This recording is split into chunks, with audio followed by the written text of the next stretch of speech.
अस्सलाम वालेकुम नाज़रीन, आज एक नई वीडियो के साथ। आज की हमारी वीडियो एनालॉग टाइमर रिले के बारे में है। तो देखते हैं कि ये एनालॉग टाइमर रिले क्या है, कहाँ इस्तेमाल होती है, इसको कनेक्शन कैसे करते हैं और ये कैसे काम करता है। सबसे पहले तो मैं बताता चलूँ कि आखिर रिले है क्या, तो फिर आपको समझ आएगी कि टाइमर रिले क्या है। रिले एक ऐसा कंपोनेंट या ऐसी डिवाइस है जो इलेक्ट्रिकल या इलेक्ट्रॉनिक सर्किट में स्विचिंग के लिए इस्तेमाल होती है। मतलब इसमें नॉर्मली ओपन और नॉर्मली क्लोज़ के कंटेक्ट के इस्तेमाल करते हुए हम किसी भी चीज़ की, किसी भी इलेक्ट्रिकल इलेक्ट्रॉनिक अप्लायंसेस की स्विचिंग करवा सकते हैं अपनी मर्ज़ी से।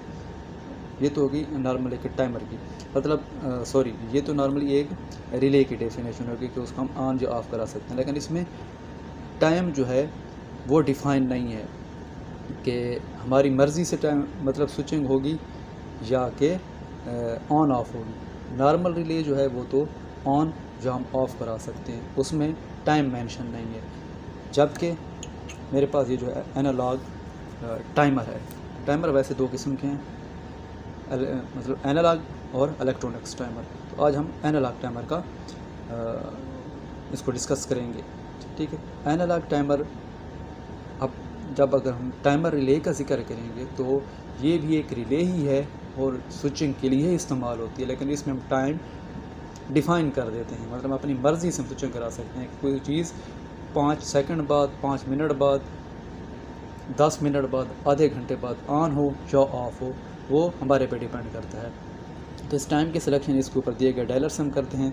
तो ये आप देख सकते हैं कि 1 से लेके 6 तक ये मिनट में भी अवेलेबल है, सेकंड में भी अवेलेबल है और आवर्स में भी अवेलेबल है, और ये AC DC दोनों में अवेलेबल है। अभी इसकी हम चल के कनेक्शन देख लेते हैं कि ये कैसे काम करता है। वैसे तो नॉर्मली इसके वही है, नॉर्मली ओपन और नॉर्मली क्लोज के कंटेक्ट जैसे कि रिले में होते हैं। रिले से कंसर्न मैंने एक कंप्लीट वीडियो बना रखी है जिसमें SSR और नॉर्मल रिले का कंपैरिजन है। मैं लिंक डिस्क्रिप्शन में ऊपर दे दूँगा, तो आप वो जाके इसकी डिटेल देख सकते हैं। तो आज हम इसकी डायग्राम को देखते हैं। अच्छा, सबसे पहले अगर हम देखें तो इसके ऊपर ही इसका डेटा दिया गया है, ठीक है।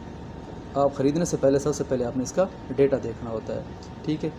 मल्टी रेंज में है, ये अवेलेबल है, आप देख सकते हैं कंटेक्ट और इसकी रेटिंग।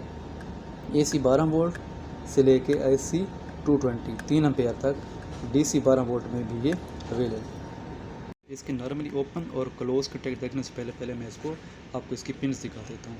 ये आप देख सकते हैं ये 8 पिन रिले भी कहलाती है, क्योंकि इसमें पीछे दिए गए 8 पिन्स हैं।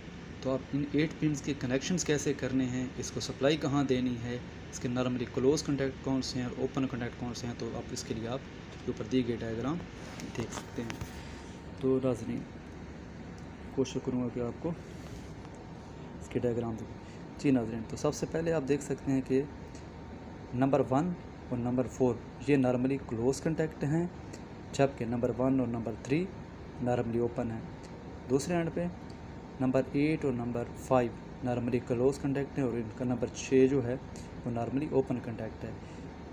नंबर 2 और नंबर 7 इस पे हम इसको एनर्जाइजिंग सप्लाई देंगे या इसको स्टार्ट कराने के लिए जो सप्लाई देनी है वो देंगे, चाहे वो 220 है या 24 वोल्ट है या 12 वोल्ट है।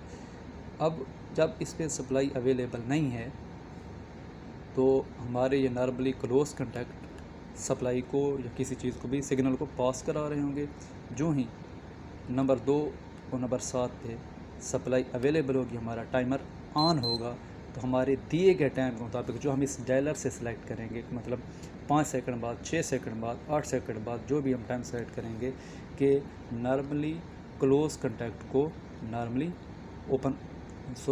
ओपन कंटेक्ट को क्लोज़ करा दो, जो क्लोज़ कंटेक्ट हैं वो ओपन हो जाएंगे।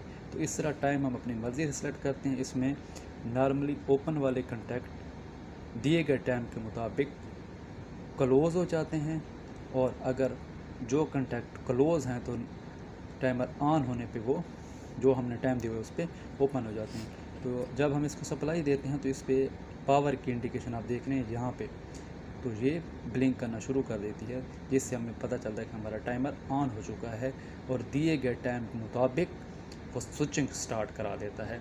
अगर हमने 3 मिनट रखा है तो 3 जो ही हम इसको ऑन कराएंगे 3 मिनट पूरे होने पे ये नॉर्मली ओपन कंटेक्ट को क्लोज़ करा देगा और क्लोज़ कंटेक्ट को ओपन करा देगा। तो इस तरह टाइमर रिले का इस्तेमाल हम बहुत सी चीज़ों में कर रहे हैं। हमारे मेन फ्रिज में हो गया, किसी भी मोटर स्टार्टर के सर्किट में हो गया, स्पेशली स्टार डेल्टा स्टार्टर में हो गया, ये इलेक्ट्रॉनिक टाइमर भी हो सकते हैं और एनालॉग टाइमर भी हो सकते हैं। तो इस तरह हम इसके कनेक्शन कर सकते हैं।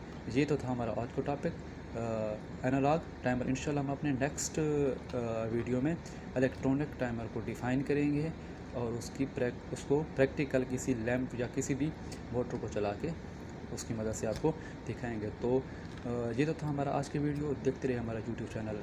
अल्लाह हाफिज़।